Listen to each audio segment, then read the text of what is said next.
Salut à tous. Salut. Bienvenue sur SVS. Aujourd'hui, nous sommes à Annecy, chez PGM. Afin de procéder à un petit essai de carabine. Petit. Est-ce bien raisonnable? C'est comme ça.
Nous nous trouvons actuellement sur le site de production de PGM et François va nous présenter un peu cette installation. Salut Fabrice, bienvenue à l'usine. Merci. C'est là que tout se fait, enfin, c'est le début puisqu'on a la matière qui arrive et donc qu'on va usiner avec tout notre parc machine qui est à notre disposition. Donc là ici on est chez TC Technique, société spécialisée en mécanique de précision, avec tour à commande numérique, centre d'usinage, machine à électro-érosion. Et on est capable d'usiner de A à Z les pièces, hormis le canon, qui viennent faire nos armes. Voilà, donc société au Savoyard d'environ 50 personnes, Oui. 40 ans d'ancienneté, à peu de choses près. Partenaire de PGM depuis 1995 pour le contrat armée française pour faire le FR-12-7F1. À l'époque, on en avait eu à peu près 200 unités à faire. Oui. Et voilà, l'aventure perdure avec de plus en plus de commandes, de plus en plus de travail, avec des machines très sophistiquées. On fera un tour tout à l'heure dans l'atelier. On va jusqu'à des centres d'usinage 5 axes. Voilà, donc très très bel outil de travail mis à notre disposition par notre partenaire et actionnaire majoritaire qui est TC Technique. PGM Précision, c'est les initiales des trois créateurs, Payen, Gonnet, Morier. Gilles Payen qui est l'inventeur de l'Ultima Ratio et de l'ECAT 2 et donc qui a donné son P majuscule Voilà. à PGM. Les autres actionnaires ne sont plus dans la société. Gilles Payen est malheureusement décédé, mais on va dire l'aventure perdure avec au moins autant de passion qu'aux premières heures, c'est-à-dire 1991, quand PGM avait fourni les Ultima Ratio pour le RAID, qui était le premier client historique et qui est encore un très bon client de notre société.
Donc nous avons essayé un peu toute la gamme des carabines PGM dans nos précédentes vidéos. Il nous en manquait une. La voilà. Alors François, peux-tu nous en dire un peu plus sur cette carabine? On ne pouvait pas l'oublier. C'est tout sauf raisonnable. Le calibre 50, antimatériel par excellence. L'arme est équipée aujourd'hui d'un silencieux pour réduction sonore, limiter le blast. Cacher la flamme, enlever les soulèvements de poussière ou de sable. Ça ne nuit en rien à la précision. On attrape un effet mirage au bout de quelques tirs qui est indéniable. Il doit être encore chaud d'ailleurs. C'est très bien l'hiver pour se réchauffer les mains quand on a tiré dans d'autres contrées froides au fond des montagnes.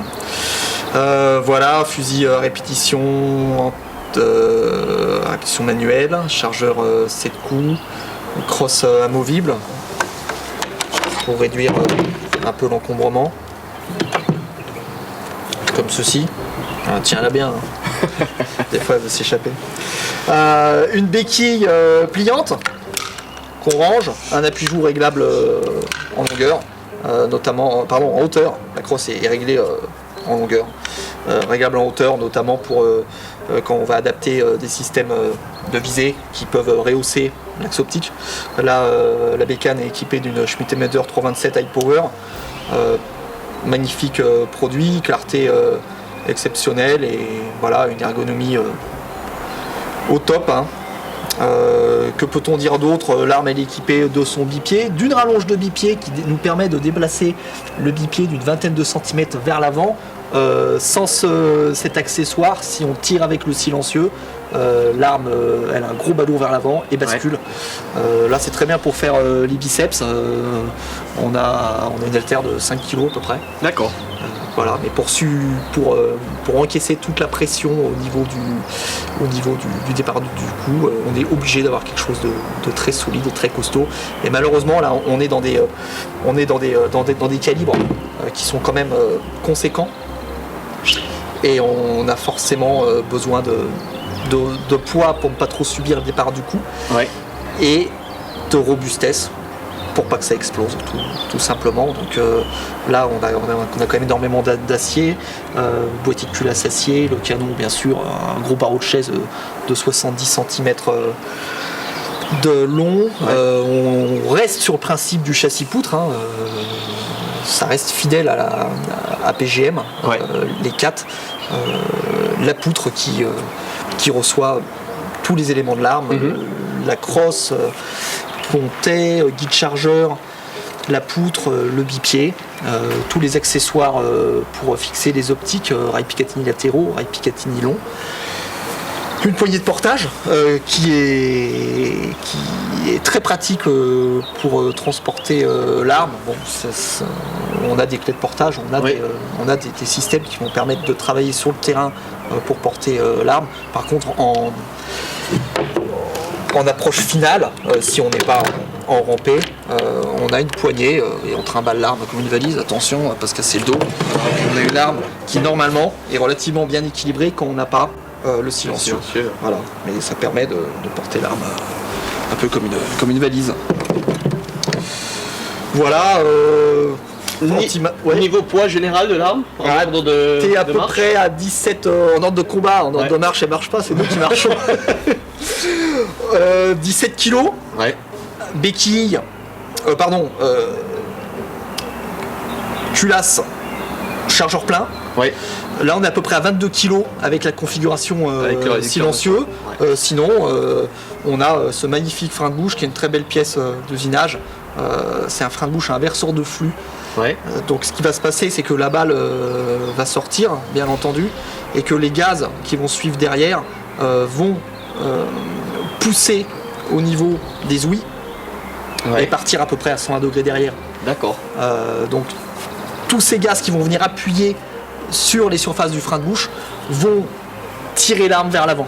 D'accord. Et là on limite le recul d'environ 50%. On est un petit peu plus viril avec le silencieux, mais voilà, c'est le prix à payer pour la discrétion. Mais ça se fait, t'es encore vivant. Oui, Hein? oui, c'est... T'as pas de Ça coca, va très bien. t'as rien. Il a la casquette pour cacher les coups. Hein. On est sadomaso un peu. Hein. Ça t'a plu? T'as trouvé ça comment? Tu pensais que Je ça serait m'attendais à ce fort que ce soit plus violent, ouais, effectivement. Mais le recul est largement acceptable hein, pour Voilà. une arme de ce gabarit. Je dis, on peut enchaîner plusieurs coups, il n'y a pas de souci de doubler Ouais. ou quoi Ouais. que ce soit. Hein. On reste bien en ligne, l'arme recule bien droite. Elle saute pas et c'est vrai que c'est quand même assez Elle agréable. va pas sauter. Donc, ouais. C'est quand même assez agréable à tirer, quoi. Et t'as vu Effectivement. qu'avec le pot, on a une précision qui est excellente. Ouais. Le pot, j'appelle le silencieux, qu'on entend des fois un peu partout que la munition de 12-7 n'est pas, enfin que la balle n'est pas stabilisée à partir d'une certaine distance, Ouais. mais qu'elle est stabilisée au-delà. T'as vu ce qu'on a été capable, enfin ce que vous avez été capable de faire à 100 mètres aujourd'hui. Pardon pour la lunette qui n'était pas 0T. Bon voilà, on a un H plus L de quoi d'à peine 30 mm. Donc la minute d'angle, tranquillement. Largement, Ouais, ouais. largement. Et voilà, on a un tir qui est très précis sur 3 coups avec le silencieux, à 100 mètres pour les essais aujourd'hui. Voilà, donc la balle est stabilisée et on est capable de faire du trou dans trou avec ce calibre. Avec un peu d'entraînement et puis un peu d'habitude, ouais. Et du bench rest en quelque sorte. Oui.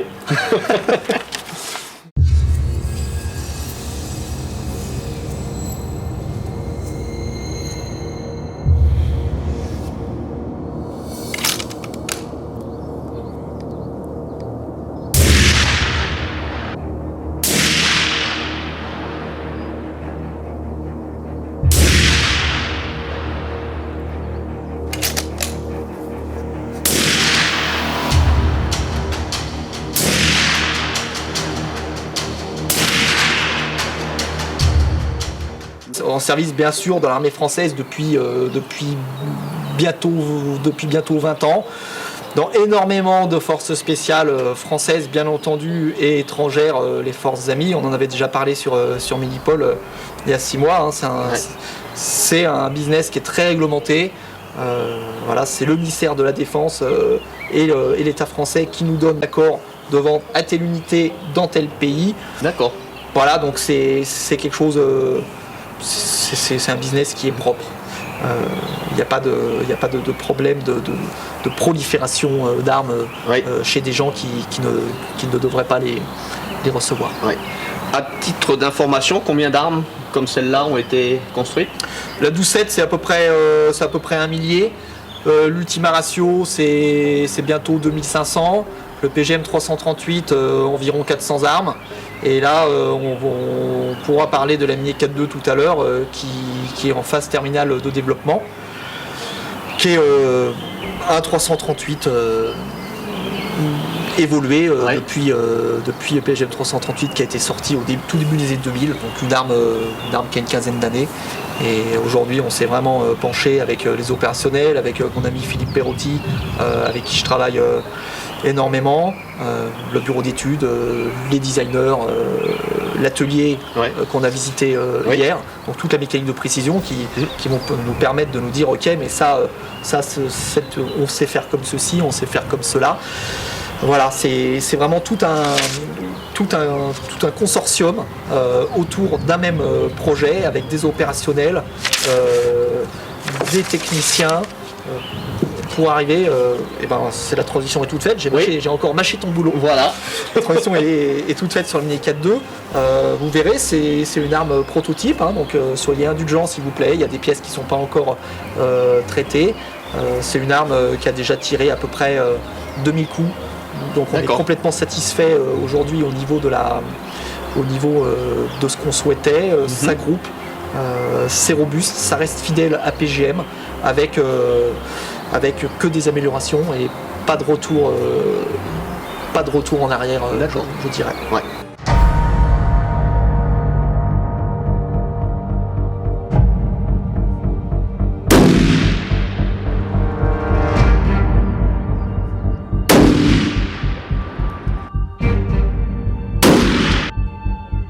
Nous voilà en présence de la Mini 4.2. Ouais. Peux-tu nous donner un peu les transformations qu'il y a eu et les différences avec la 338 normale?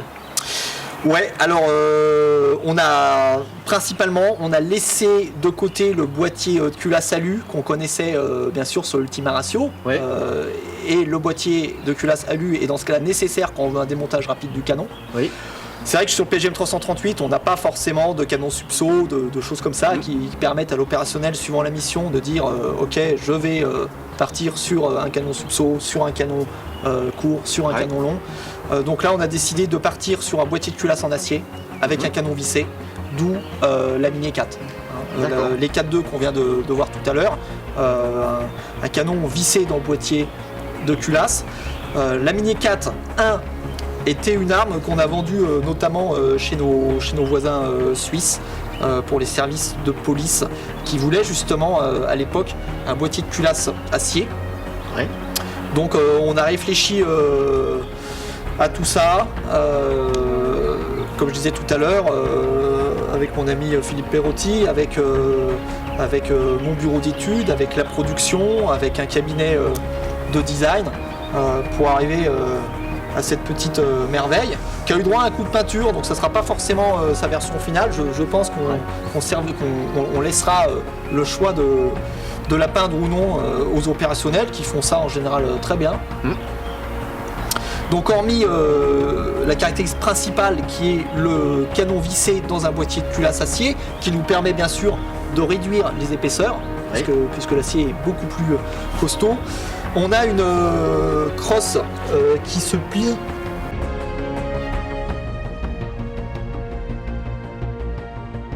La grosse avancée au niveau de l'ergonomie de cette arme, c'est un bipied à 2 positions. Oui. On a réfléchi, comme on voit sur beaucoup d'armes, à mettre un rail Picatinny en dessous. On peut très bien penser à le faire en option, mais ça va pas forcément être une option intéressante à partir du moment où c'est une arme de terrain, où on va peut-être prendre appui sur un bord de fenêtre, prendre appui sur une branche d'arbre, sur son sac à dos, et finalement on se retrouve avec un rail Picatinny inférieur qui va nous permettre une précision quasiment au centimètre du rail Picatinny. Et la question qu'on s'est posée, c'est franchement, a-t-on besoin d'une précision au centimètre pour la fixation du bipied? Nous, quand on s'est tous regardés autour de la table, on s'est dit non. Donc on a pensé tout simplement à faire un clin d'œil au FRF1, FRF2, mais qui n'est pas un clin d'œil parce que c'est une position qui est redoutable pour le bipied, au plus près du chargeur, qui va nous permettre d'avoir, malgré ce que plusieurs personnes pensent, d'avoir une excellente stabilité de l'arme et surtout d'avoir un angle de poursuite et une flexibilité autour du bipied qui est beaucoup plus importante que d'avoir le bipied au bout de fût. Donc, qu'à cela ne tienne, si on veut fixer le bipied au bout de fût, on presse un bouton poussoir.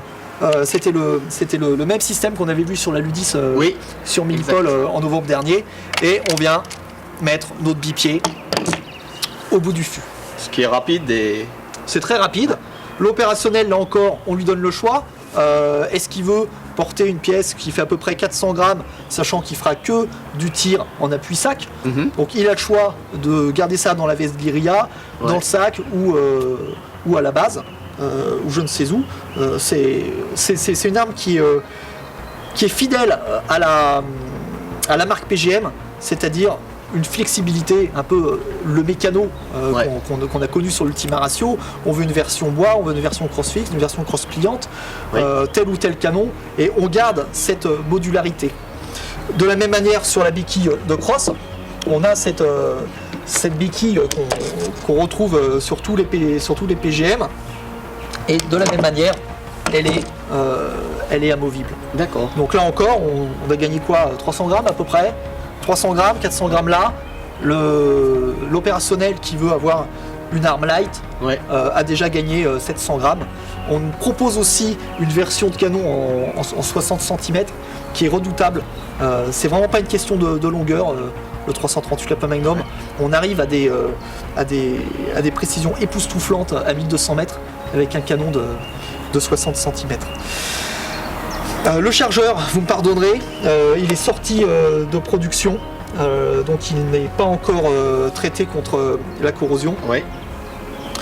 Au niveau de la sûreté, on garde cette sûreté qu'on a développée sur la Ludis. Donc effectivement, la Ludis est complètement un banc de test pour la Mini 4.2. On retrouve beaucoup de choses D'accord. qu'on a validées sur la Ludis. Alors effectivement, dans le cadre du tir sportif, mais qu'aujourd'hui qui fonctionne et qu'on peut très bien adapter pour du tir opérationnel avec un levier de sûreté de position. Là, l'arme est en sûreté. On peut effectivement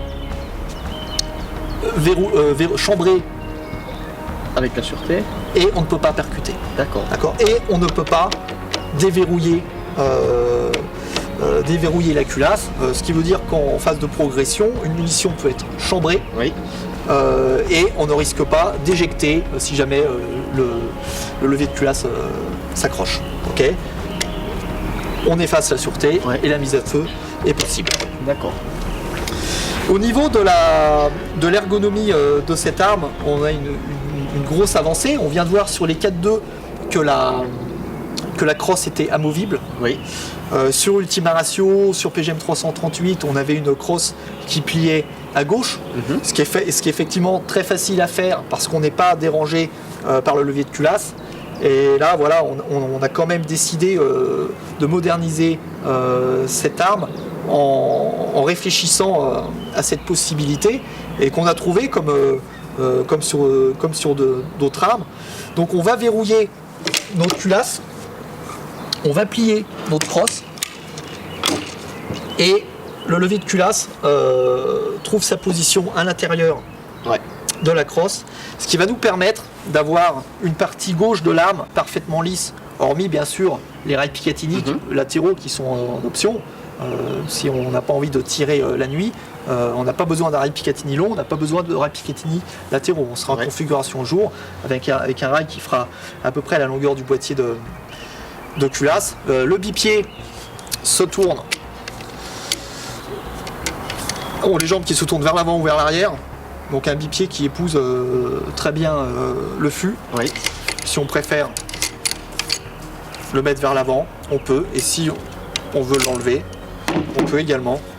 Donc on a une arme qui est quand même relativement lisse du côté gauche.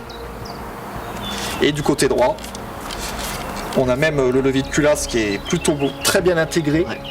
Parce qu'il va éviter par exemple dans des conditions de portage arme cross pliée d'avoir la boule de levier de culasse qui vient vous taper. Oh, c'est. T'auras pas mal toi. Un seul petit retour en arrière, effectivement. Mais c'est un retour qui est voulu. On voulait un chargeur qui soit parfaitement intégré à l'arme. Donc on est passé sur un chargeur simple pile pour ne pas avoir une arme trop large. Et donc un chargeur 5 coups qui n'est pas trop long et qui va parfaitement s'intégrer à l'arme sans avoir une verrue qui dépasse. Donc ça c'est vraiment un choix. On peut très bien pour du tir police plus tard proposer une version longue 10 coups. Mais voilà, la version de base, on veut vraiment avoir quelque chose de parfaitement lisse, parfaitement compact. Donc on est revenu sur un chargeur 5 coups, alors que sur PGM 338, on était sur du 10 coups. D'accord. Voilà, je crois qu'on a fini sur le label, qui est un petit peu arc-en-ciel, une lunette tanne, une couleur un peu coyote, des pièces noires, des pièces phosphatées.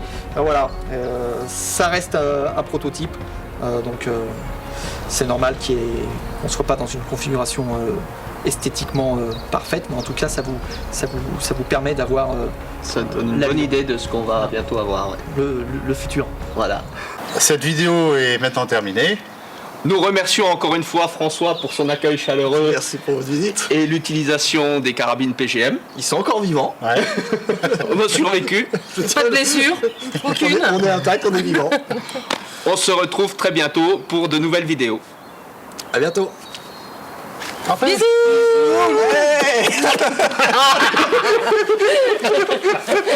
Qui m'a touché le cul? Pas moi.